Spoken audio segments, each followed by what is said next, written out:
నమస్తే జనం మనం కార్యక్రమానికి స్వాగతం. తెలుగు రాష్ట్రాల ప్రజల బానిగా నడుస్తున్న జనం మనం తూర్పుగోదావరి వచ్చేసింది. సహజ వనరుల్ని వెలికి తీయడంలో నిర్లక్ష్యం చేస్తే ఏం జరుగుతుందో మనం 2 సంవత్సరాల క్రితం చూసాం. ఆదమరచి నిద్రపోతున్న వారిని అర్ధరాత్రి గ్యాస్ రూపంలో మృత్యువు కబలించేసింది. నగరం సంఘటన గెయిల్ చరిత్రలోనే అత్యంత దారుణమైందిగా మనం చెప్పొచ్చు. ఈ సంఘటన జరిగి 2 ఏళ్లు దాటిపోయింది. ఇప్పుడు నగరం ఎలా ఉంది, అక్కడ బాధితులు ఏమంటున్నారు, ఈ ప్రమాదం నుంచి వాళ్ళు ఎలాంటి పాఠాలు నేర్చుకున్నారు, రండి తెలుసుకుందాం ఇవాల్టి జనం మనం కార్యక్రమం.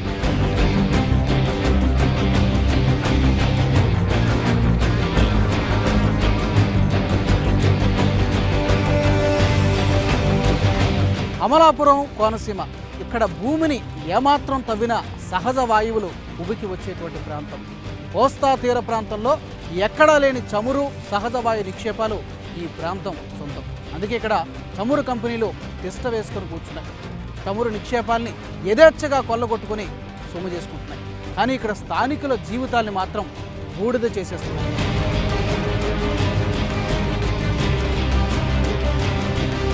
తూర్పుగోదావరి జిల్లాకు చమురు మరియు సహజ వాయు నిక్షేపాలు పెట్టని కోటలా ఉంటాయి.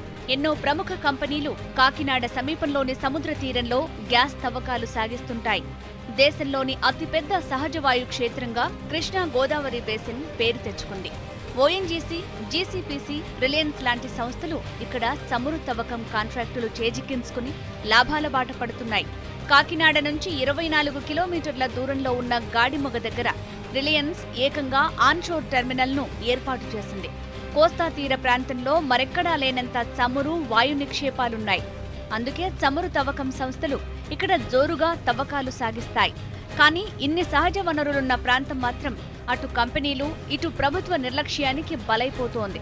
నిజానికి ఈ వనరుల వల్ల సాధిస్తోన్న ఆర్థిక అభివృద్ధి ఇక్కడి ప్రజల జీవన ప్రమాణాల్లోనూ కనిపించాలి. ఫైర్ అయిపోయిన వెంటనే వచ్చేసండి, మీరేం భయపడొద్దు, మీ అప్పులు తీర్చేస్తాం, మంచినీళ్ళు ఇచ్చేస్తాం, కరెంట్ బిల్లు కట్టేస్తాం, గ్యాస్ ఇచ్చేస్తాం అని చెప్పండి ప్రజలందరికీ హామీ ఇవ్వడం జరిగింది. ఇంతవరకు కూడా ఏ హామీ కూడా నెరవేర్చలేదు. సహజ వాయువులను కొల్లగొట్టి సొమ్ము చేసుకునే కంపెనీలు ఇక్కడి ప్రజల జీవన ప్రమాణాలను పెంచటంలో మాత్రం విఫలమవుతున్నాయి. అందుకే ప్రతి 2 ఏళ్లకోసారి గ్యాస్ ప్రమాదం చోటు చేసుకుంటోంది. కాకినాడ సముద్ర తీర ప్రాంతంలోని కోనసీమ, అమలాపురం తదితర ఏరియాల్లో చమురు వాయు నిక్షేపాలు కేంద్ర ప్రభుత్వం చమురు సంస్థలకు లాభాలను అందిస్తున్నా స్థానికులకు మాత్రం కష్టాలను కలిగిస్తున్నాయి. గ్యాస్ తవ్వకాల్లో తీసుకోని జాగ్రత్తల వల్ల అమాయకుల ప్రాణాలు ఆవిరైపోతున్నాయి. నిత్యం గ్యాస్ లీకేజీ సమస్యలతో స్థానికులు ప్రశాంతంగా ఉండలేకపోతున్నారు.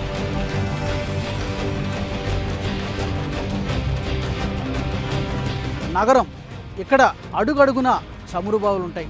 అప్పుడప్పుడు గ్యాస్ లీకేజీలు కూడా జరుగుతూ ఉంటాయి. ఆదమరిచి ఉన్నామా అగ్నికి ఆహుతైపోతాం.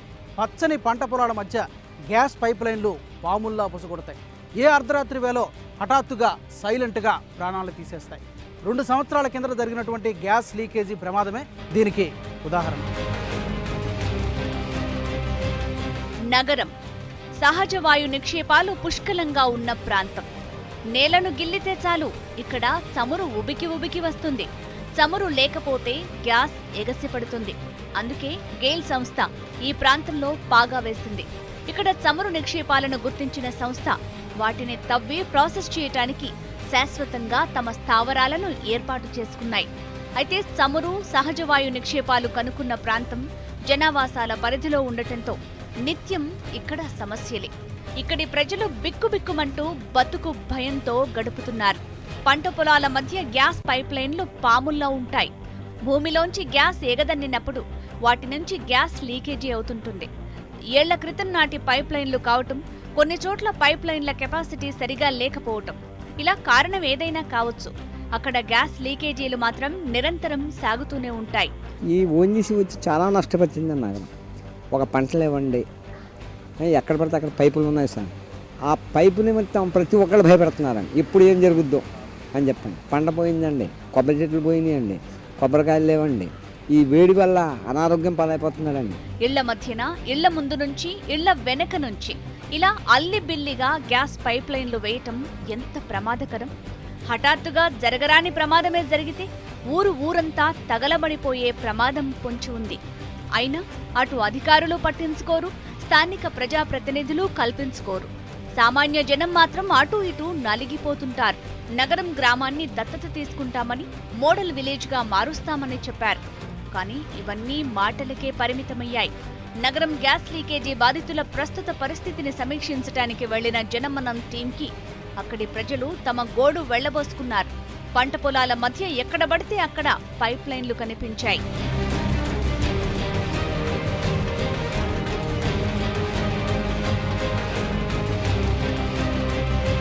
రెండు సంవత్సరాల కిందట జరిగినటువంటి ఘోర గ్యాస్ లీకేజీ ప్రమాదం 28 మంది ప్రాణాలు బలి తీసుకుంది. ఎంతో మందిని వికలాంగులుగా మార్చేసింది. చమురు సంస్థలకు కోట్లలో నష్టాన్ని మిగిల్చింది. పచ్చని పంట పొలాలు కాస్త మాడి బూడిదైపోయాయి. ఒక్క మాటలో చెప్పాలంటే గెయిల్ చరిత్రలోనే ఇది అత్యంత ఘోరమైనటువంటి దుర్ఘటన. అది ఓ దురదృష్టకర సంఘటన.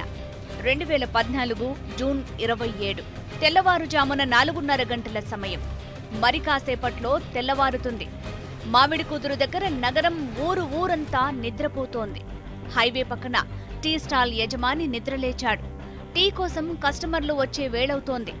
టీ కాచి సిద్ధం చేద్దామనే ఉద్దేశంతో స్టవ్ వెలిగించాడు. ఒక్కసారిగా పెద్ద పేలుడు శబ్దం. ఏం జరిగిందో తెలియని పరిస్థితి. అదే దారమట వెళ్తున్న తండ్రి కూతురు కూడా స్పాట్లోనే ప్రాణాలొదిలారు. ఆ వెంటనే హాహాకారాలు వినిపించాయి. అప్పటికే గ్యాస్ లీకేజీతో నిండిపోయిన ఆ ప్రాంతమంతా ఒక్కసారిగా పేలిపోయింది. నిద్రలో ఉన్నవారు నిద్రలోనే ప్రాణాలొదిలారు. ఇళ్ల పైకప్పులు ఊడిపడ్డాయి. పచ్చని పంటలు కాలి బూడిదైపోయాయి. తాటి చెట్లు నిలువెల్లా అగ్ని కీలల్లా మండాయి. కొబ్బరి పంట ధ్వంసమైంది. కొన్ని ఇళ్లు నామరూపాలు లేకుండా ధ్వంసమైపోయాయి. కిటికీల అద్దాలు ఛిద్రమయ్యాయి. పశుపక్ష్యాదులు, పాడి సంపద చాలా వరకు అగ్ని కీలలకు ఆహుతైంది. ప్రతి ప్రమాదం నుంచి కొన్ని గుణపాఠాలు నేర్చుకోవాలి. కానీ నగరం సంఘటన నుంచి అలాంటి ప్రయత్నం చేసినట్లు కనిపించడం లేదు. ఇప్పటికీ ఎక్కడైనా గ్యాస్ లీక్ అవుతుంటే ఊళ్లను ఖాళీ చేయిస్తారు తప్పితే అసలు లీకేజీ కాకుండా చర్యలు మాత్రం గట్టిగా లేవన్నది స్థానికులు చేస్తున్న ఆరోపణ. నగరం విస్ఫోటనంతో గెయిల్ సంస్థకు దాదాపు 240 కోట్ల ఆదాయానికి గండిపడినట్లయింది.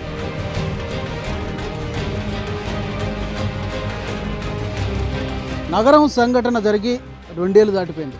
ప్రస్తుతం ఆ ప్రాంతం ఎలా ఉంది, అక్కడ బాధిత కుటుంబాలు ఏమంటున్నాయి, ఆ సంఘటనకి ప్రత్యక్ష సాక్షులైనటువంటి కొంతమంది వ్యక్తులు కూడా ఇక్కడ ఉన్నారు, స్థానికులు ఉన్నారు. ఇప్పుడు అక్కడ పరిస్థితి ఎలా ఉందనేది మనం వాళ్ళనే అడిగి తెలుసుకుందాం. అప్పుడంటే ఆర్థికంగా ఎక్స్ప్రెస్ ప్రకటించారు కానీ అందునే ఓఎన్జీసీ మాత్రంలో 24 మంది చచ్చిపోయినా ఎటువంటి మార్పు వాళ్ళు రాలేదు. ఓఎన్జీసీ వాళ్ళు అంటే మా దృష్టిలో ఏంటంటే స్టోర్ దొంగలు కూడా దోని ఉన్నాడు, ఏది పట్టించుకోరు. ఆ రోజున ఆ తాత్కాలికంగా ఆ పని కోసం ఎక్కడైనా మా అలాంటి వాళ్ళు వెళ్ళి ఏమైనా అడ్డు పెట్టామని పోలీస్ కేసు పెడతారు. పోలీస్ కేసు పెడితే పోలీసులు రావడం, అరెస్టులు అంటాం, అది అంటుంది అంటాం. మళ్ళీ ఎమ్మెల్యే గారితో దేవలతో చెప్పించుకోవడం, ఆఖరితో అది ఆగటం, వాళ్ళ పనులు చేసి వెళ్ళిపోవడం అండి. మీరు ఆ సంఘటన జరిగినప్పుడు ఎక్కడున్నారు, చూసే ఉంటారు కదా, అప్పుడు పరిస్థితి ఎలా ఉంది? తక్షణమే సీఎం చంద్రబాబు నాయుడు గారు రావడం, వచ్చిన వీళ్ళందరినీ పరామర్శించిన తర్వాత ఎంపీ గారు, ఎమ్మెల్యేలు అందరూ కూడా, ప్రజాప్రతినిధులు అనేటువంటి వాళ్ళు, అందుబాటులో ఉన్నటువంటి వాళ్ళు అందరూ కూడా తక్షణమే రావడం, వారు చేయవలసినటువంటి విధి విధానాలన్నీ చేయడం, వాళ్ళందరికీ కొంతకాలం ఇవన్నీ ఇల్లు కోల్పోయినటువంటి వాళ్ళకి ఆర్డినరీగా ఉండడానికి షెల్టర్లు అవి ఇప్పించి భోజన సదుపాయాలన్నీ కల్పించి చేయడం జరిగింది. వెంటనే 25 లక్షల రూపాయలు ఎస్గ్రేషియా సెంట్రల్ గవర్నమెంట్ నుంచి కానీ మన స్టేట్ గవర్నమెంట్ నుంచి కూడా 25 లక్షల రూపాయలు ప్రకటించడం, అవి మళ్ళీ ఈ ప్రజాప్రతినిధులు అందరూ కూడా స్వయంగా వాళ్ళ చేతుల్లోనే చెక్కులు అందజేయడం కూడా జరిగింది. ఎప్పుడైతే ప్రజలు ఏదైతే దాన్ని వీళ్ళు ముందుగానే ఇక్కడ ప్రమాదం జరుగుతుందని అందరూ చెప్పినా కూడా అది ఎలాగున్నదో అలాగే ఉంచిస్తారు. అక్కడే లీకేజ్ అయ్యి ఫైరింగ్ అవ్వడం జరిగింది. అది ఖచ్చితంగా తప్పిదం కంపెనీదే. భవిష్యత్తులో అలాంటివి జరగకుండా జాగ్రత్తలు తీసుకోవడం అనేది ఇప్పుడు చేయాల్సినటువంటి పని. అలాంటివి జరగకుండా ఉండాలంటే ఒక స్థానికుడిగా మీరు ఏం చెప్తారు, ఏం చేస్తే బాగుంటుంది? వాళ్ళు ఎక్కడికక్కడ తవ్వేసి వాళ్ళు ఇష్టం ఉన్నట్టు వేసిపోతున్నారు. చుట్టుపక్కల కొబ్బరి చెట్లు కానీ, వ్యవసాయపరమైనటువంటి ఇతర పంటలు కానీ, అంతర పంటలు కానీ, ఇవన్నీ కూడా చాలా దెబ్బతింటున్నాయి. దీన్ని సరైన గవర్నమెంట్ నుంచి సరైన ప్రతిపాదించే డిపార్ట్మెంట్, ఓఎన్జీసీకి సంబంధించిన గెయిల్ సంస్థ దీని నిర్లక్ష్యం ఎక్కువ ఉంది. దాన్ని వాళ్ళు నివారించగలిగితే గ్యాస్ లీకేజ్ ఇప్పటికీ నెల రోజులకు ఒకసారి ఎక్కడో చోట జరుగుతుందని జనం చెప్తుంటారు, నిజమేనా అది? చెప్తాను, అది వాస్తవం. అది అంటే నాసిరకం పైపులు వాడటం వల్ల జరుగుతున్న ఇదన్నా. నాసిరకం పైపులు సరైన పర్యవేక్షణ ఉండాలి కదా. లేదండి, అదే దాని మీద ఇప్పుడు పైప్ లైన్ వేస్తున్నారు అన్న, ఇప్పుడు రోడ్లు తవ్వేస్తున్నారు వాళ్ళ పనికి. తార్ రోడ్లు తవ్వేసి మామూలు గ్రావెల్ రోడ్ వేసి వాళ్ళు పని చేసి వెళ్ళిపోతున్నారు. ఆ తార్ రోడ్డు గొయ్యిలో పడిపోయి అన్ని ఇక్కడ ఏంటంటే గద్దడేంటి నేను అంతా నాశనం చేస్తున్నారు. దాని మీద ఎంక్వైరీ చేసి స్థానికంగా మాత్రం ఉద్యోగాలు ఇవ్వాలని నమ్మను. ఇక్కడ వాళ్ళ కుటుంబాలకు సరైనటువంటి న్యాయం జరిగిందని మీరు అనుకుంటున్నారా? భవిష్యత్తులో అలాంటి జరగకుండా ఉండాలంటే ఏం చేస్తే బాగుంటుంది, మీరేం చెప్తారు? నిత్యం ఇక్కడ ఈ కోనసీమ ప్రాంతంలో ఏదో ఒక ప్రాంతంలో లీకేజీలు జరగటం, ఆ లీకేజీలకు మేము అరికడతాం, ఇవి రాకుండా చేస్తామని ఓఎన్జీసీ వారు కుంటు సాగులు చెప్పి వాటిని తాత్కాలికంగా చర్యలు చేపడుతున్నారు తప్ప దీర్ఘకాలమైన ప్రణాళిక చేసి లీకేజీలు అరికెట్టే ప్రతిపాదనలు ఏ విధంగా వాళ్ళు చర్యలు తీసుకోవటం లేదు. అందుచేత ఈ కేంద్ర ప్రభుత్వం దీనిపై దృష్టి సారించి ఇటువంటి సంఘటనలు భవిష్యత్తులో జరగకుండా ఉండాలంటే అటువంటి తప్పిదం చేసిన అధికారులపై చర్య తీసుకున్న రోజునే బాధ్యత గుర్తెరిగి భవిష్యత్తులో ఇటువంటి దుర్ఘటనలు జరగకుండా ఉంటుందని మా యొక్క అభిప్రాయం. కంపెనీ ప్రతినిధుల నుంచి కంపెనీ నుంచి కానీ ఎలాంటి ఆర్థిక సహాయం కానీ ఇవ్వాల్సిన ఉద్యోగాలు కానీ అందడం లేదు, కేవలం ప్రభుత్వం మాత్రమే కొంత సహాయం చేసిందని చెప్పి ఇక్కడ స్థానిక ప్రజలు చెప్తున్నారు.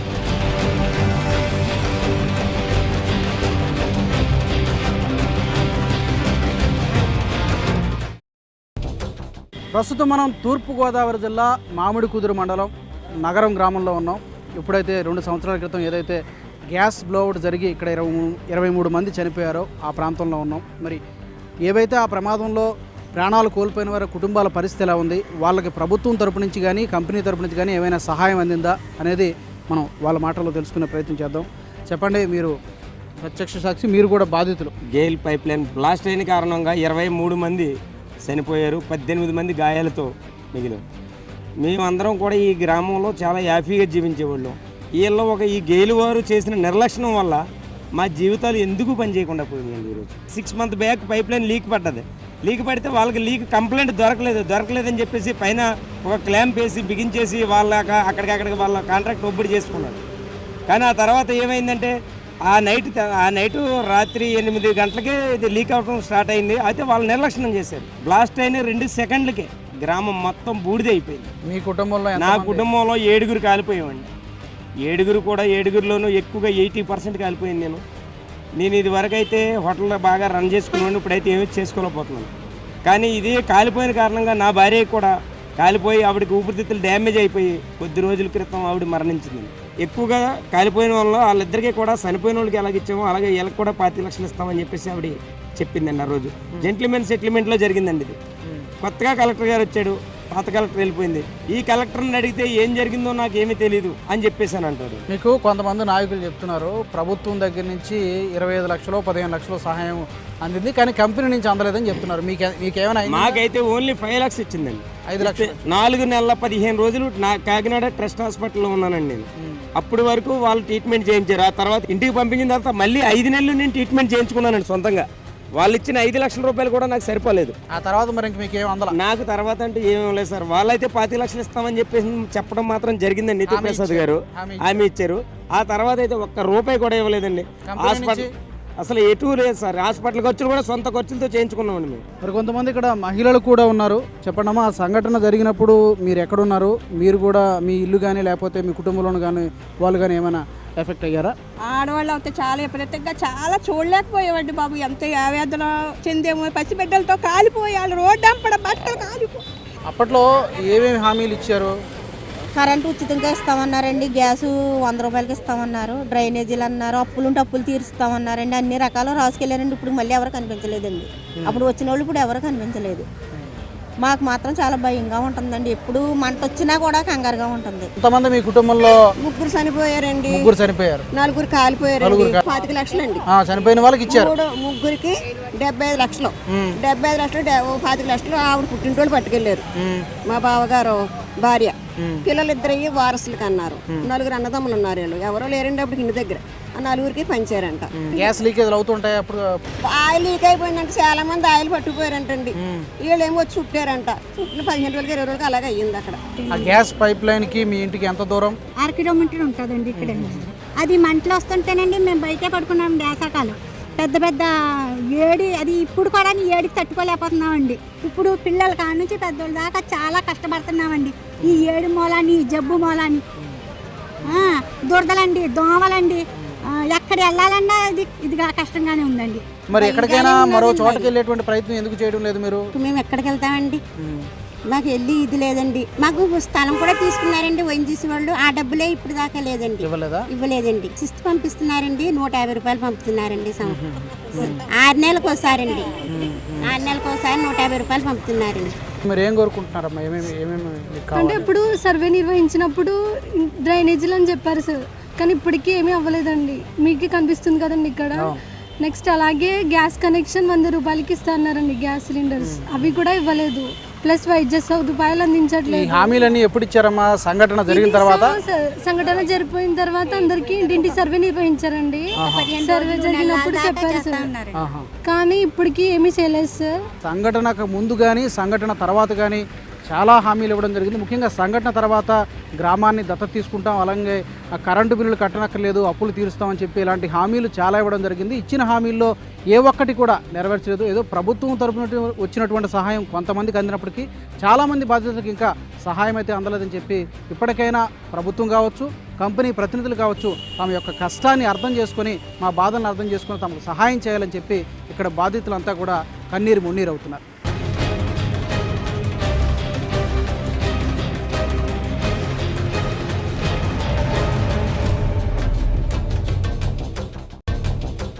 తూర్పుగోదావరి జిల్లా కోనసీమలో గ్యాస్ పైప్ లైన్లు మందు పాత్రలా ఉంటాయి.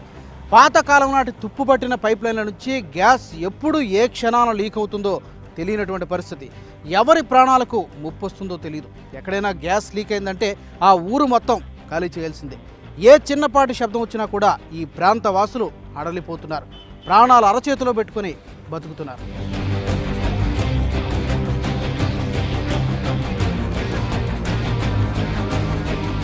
చమురు సహజ వాయువు బడా చమురు సంస్థలకు, గ్యాస్ కంపెనీలకు ఎంత లాభం తెచ్చిపెడుతుందో తెలియంది కాదు.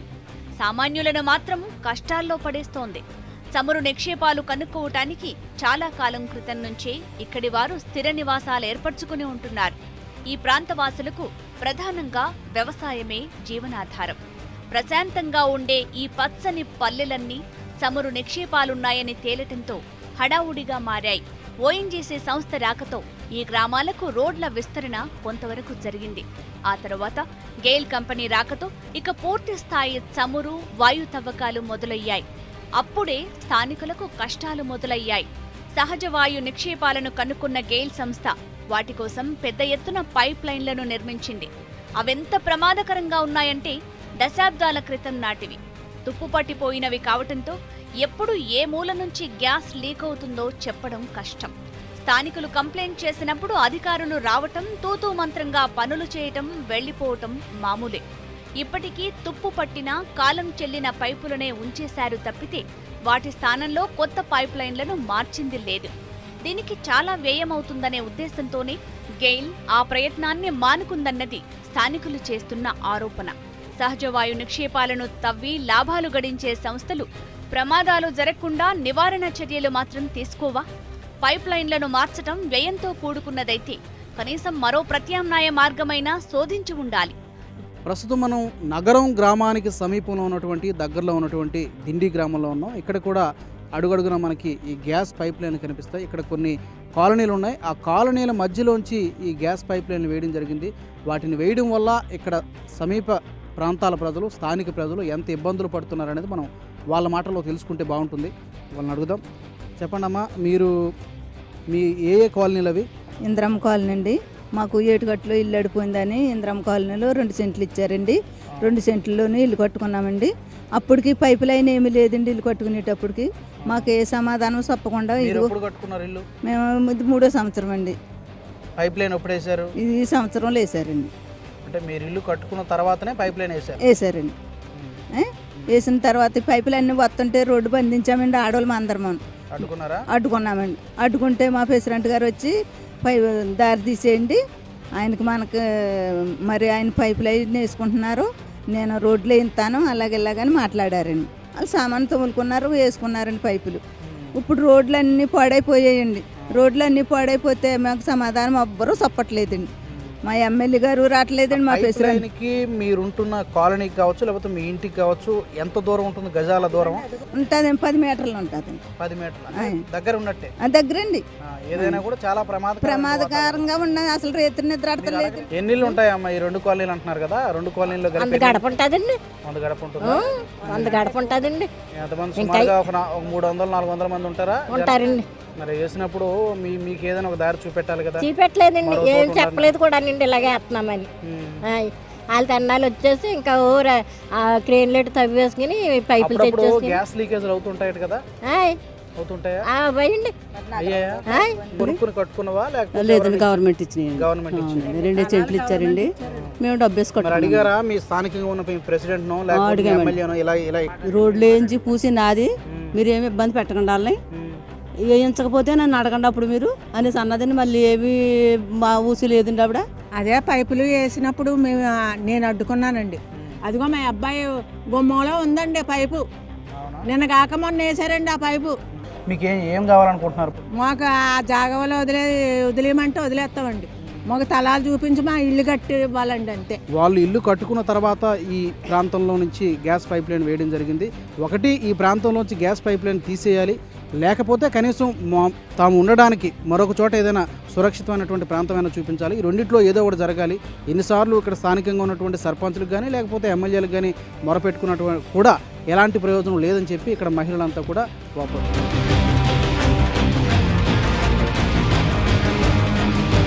క్యూబిక్ టన్నుల కొద్దీ గ్యాస్ను తవ్వుకుపోయే చమురు సంస్థలు ప్రమాదాలకు మాత్రం బాధ్యత వహించవా? టన్నుల కొద్దీ గ్యాస్ను తరలించుకుపోయేటటువంటి ఈ సంస్థలు తగిన జాగ్రత్త చర్యలు తీసుకోవడంలో మాత్రం విఫలమవుతున్నాయి. దీన్ని కట్టడి చేయాల్సినటువంటి కేంద్ర రాష్ట్ర ప్రభుత్వాలు చోద్యం చూస్తున్నాయా?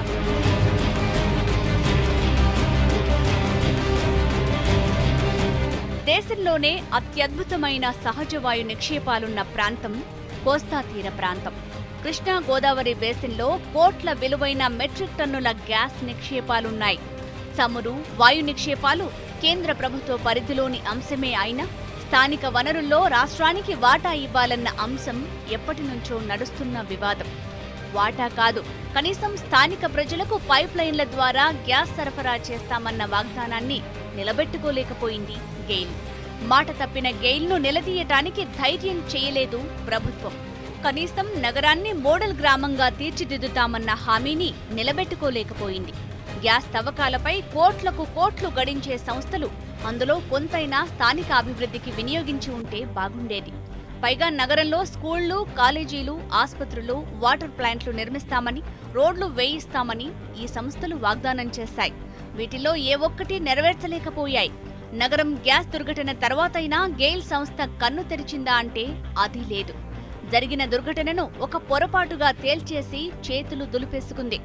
చమురు, సహజవాయు తవ్వకాల ద్వారా కోట్లల్లో వ్యాపారం చేసే సంస్థలు ప్రజల భద్రత పట్ల ఇంత నిర్లక్ష్యంగా వ్యవహరించటం భావ్యమేనా? ఇలాంటి ప్రమాదాలు విదేశాల్లో చాలా చాలా తక్కువ. చమురును, సహజ వాయువును కొల్లగొట్టి సొమ్ము చేసుకునే సంస్థలు ప్రమాదాల నుంచి బయటపడటానికి సాంకేతికంగా మెరుగైన టెక్నాలజీని ఎందుకు వినియోగించుకోలేకపోతున్నారన్నది ప్రశ్న. ఒక్క తూర్పు గోదావరి జిల్లాలోనే అత్యధికంగా 7 సార్లు బ్లోఅవుట్లు, గ్యాస్ లీకేజీలు సంభవించాయి. గ్యాస్ తవ్వకాల్లో ప్రమాదాలు సహజం. కానీ విదేశాల్లో ఇలా జనావాసాల్లో పైప్ లైన్లు వెయ్యరు. ఊరికి దూరంగా దారి మళ్లించి పైప్ లైన్ల నిర్మాణం చేపడతారు. ప్రమాదం జరిగినప్పుడు అక్కడ చాలా పరిమిత నష్టం ఉంటుంది. కానీ మన దగ్గర పంట పొలాల మధ్య గ్యాస్ పైప్ లైన్లకు తోడు విద్యుత్ లైన్లు ఉంటాయి. పొరపాటున గ్యాస్ లీక్ అయినప్పుడు నిప్పురవ్వలు ఎగిసిపడితే ఇంకే ఉంది, పెను విస్ఫోటనమే సంభవిస్తుంది. పైప్ లైన్ల నిర్మాణం జరిగేటప్పుడు ప్రమాదాల నివారణకు ప్రత్యామ్నాయాలను సిద్ధంగా ఉంచుకోవాలి. కానీ గెయిల్ నిర్లక్ష్యం అంతా ఇంతా కాదు.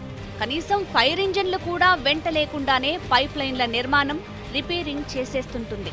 ప్రమాదాలు జరిగినప్పుడు సిబ్బంది పలాయన మంత్రమే పఠిస్తారంటున్నారు స్థానికులు. పైప్ లైన్లలో సహజ వాయువుతో పాటు క్రూడ్ ఆయిల్, నీరు కూడా పంపుతారు. అందుకే పైప్ లైన్ కాలపరిమితి 10 నుంచి 12 ఏళ్లు మాత్రమేనని నిర్ధారించారు. కిలోమీటర్ పైప్ లైన్ మార్చాలంటే 10 కోట్ల వరకు ఖర్చవుతుంది. అందుకే దెబ్బతిన్న పైప్ లైన్ల నిర్మాణంలో ప్రమాదం జరిగితే కానీ గెయిల్ చర్యలు చేపట్టదు. వారి దగ్గరున్న బడ్జెట్ పరిమితం కావడంతో ఎమర్జెన్సీ లైన్లను మాత్రమే మారుస్తున్నారు.